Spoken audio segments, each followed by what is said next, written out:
Andiamo con un servizio. Sono Raffaele Padrone, vice segretario nazionale dell'UGL Polizia. Qualche giorno fa abbiamo dato appunto la notizia di questi suoi colleghi che sono stati letteralmente presi a mazzate dal, possiamo dire, solito extracomunitario che non paga il biglietto, non vuole pagarlo e se viene ovviamente fermato perché è senza documento di viaggio, va in escandescenza e la prima cosa è sei un razzista. Hanno dovuto intervenire in 6 poliziotti per fermare l'energumeno, che mi pare fosse un ghanese di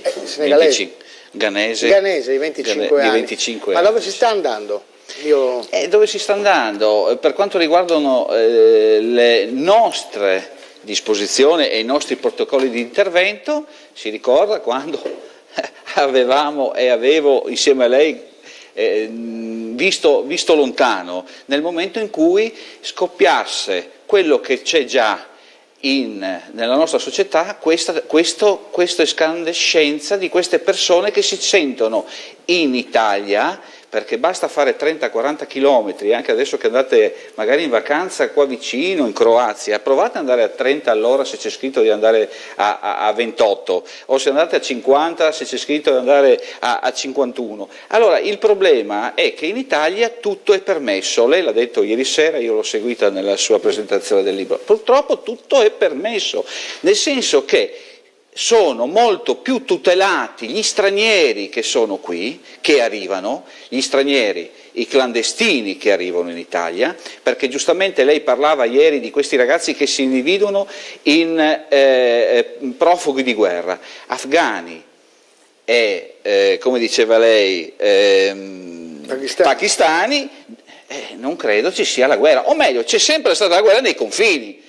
Ma adesso hanno scoperto un'altra cosa, direttore, che lei ieri sera non ha detto, anche perché i tempi erano quelli che ha detto, che erano quelli che sono nella presentazione del libro. Adesso si inventano di essere minori, perché hanno scoperto che con la minore età ci sono 100 euro, allora, anziché 35. Adesso polsi, quelli alti 2 metri. Controllare i polsi. Sì, adesso. Ma ci costa, tutto questo lavoro ci costa del tempo, perché lei parlava dei 2 anni per l'identificazione, ma costa al cittadino portare queste persone all'ospedale, fare le visite, controllare se è vero che sono minori, se non è vero che sono minori, e poi ci sono le code, direttore, inutile mettiamo le app. Intanto che lei parla, io dico alla regia di prepararmi quelle immagini che abbiamo raccolto io e Alessandro ieri al Parco Querini, prego. Diceva. Ci sono queste situazioni che poi c'è un ammasso di gente al pronto soccorso, visite rallentate, perché hanno un canale.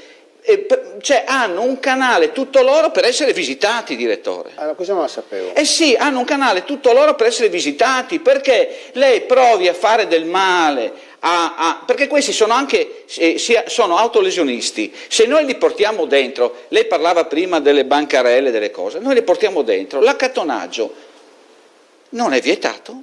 L'elemosina, chiedere l'elemosina, da adesso con queste ordinanze il sindaco ha imposto queste cose. È una legge che impone. Esatto, però nella sede comunale, benissimo, noi portavamo dentro, sequestravamo quello che era, ad esempio, come sta facendo adesso a Venezia la Guardia di Finanza e i vigili urbani. Il problema è che vengono denunciati, ma cosa cambia, direttore? Che lei mi porti via il cellulare, mercoledì ho altro pacco da vendere in strada, io continuo a portarlo via, e continuano a dare, c'è una malavita dietro a queste cose, un'organizzazione che è terribile.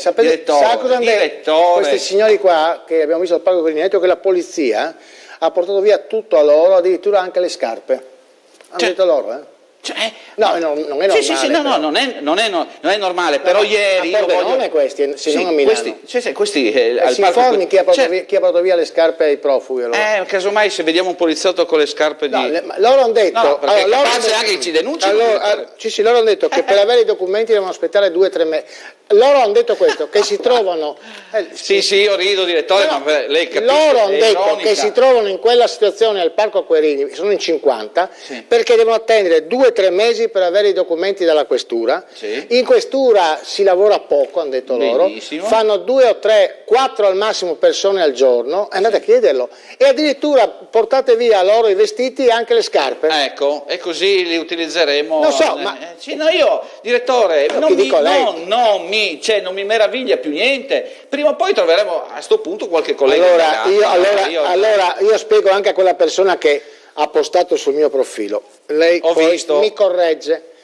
Allora, le persone che arrivano qua, se arrivano dai canali, diciamo, ufficiali, trovano sistemazione, cara signorina o signora, cara suffragetta. Perché? Perché arrivano qua se c'è posto. Ci sono i flussi. Le prefetture sono in contatto, quando si livrano dei posti a Pordenone automaticamente arrivano nuovi clandestini che attendono di essere riconosciuti con lo status di rifugiato politico. Quelli che sta vedendo, cara signorina, e me li fai vedere al Parco Querini, sono persone che non arrivano dai canali ufficiali, ma arrivano grazie ai vari assurdi tam tam per dire welcome Pordenone. Questi qui cosa succede? Succede che vanno in questura a Pordenone e la questura di Pordenone dà loro una specie di documento dove gli si dice, si fa presente che hanno fatto richiesta di ottenere lo status di rifugiato politico. Fanno un colloquio. Fanno il colloquio, quando saranno chiamati dalla commissione a Gorizia sapranno se avranno o no questo status. Il fatto che dormono all'aperto è perché sono arrivati non per vie ufficiali. Chi dice il contrario fa solo mistificazione. Se io dico bugie potete querelarmi. Sì, no. Siccome non dico bugie, io querelo voi, siete solo dei mistificatori, degli angeli dell'inferno, perché chiamate queste persone a Pordenone con welcome a Pordenone e poi le abbandonate, perché è inutile che andate là con 2 o 3 coperte o con il piatto di minestra. Siete degli strumentalizzatori di esseri umani e lo dico pubblicamente. E l'altro ieri... No, lei non sta sbagliando. Ecco. E io un altro appello, cioè... l'altro giorno, quando è successo l'episodio in stazione dove 5 colleghi, mi permetto di correggere, non 3, 5 colleghi sono dovuti a ricorrere alle cure mediche, e le spese mediche, direttore, non le paga l'amministrazione, non le paga il Ministero dell'Interno, ognuno si paga la propria, ok? Allora, volevo dire, gli italiani e i ragazzini, invece di darci una mano e intervenire, erano lì tutti coi cellulari pronti a postare su Facebook. Grazie a voi. Debole e confuso è solo il frasaiolismo pseudo-umanitario di stampo boldriniano, e lo scrive un mio carissimo amico, che non è l'ultimo arrivato, ma non posso dire la sua funzione. Comunque grazie. Allora,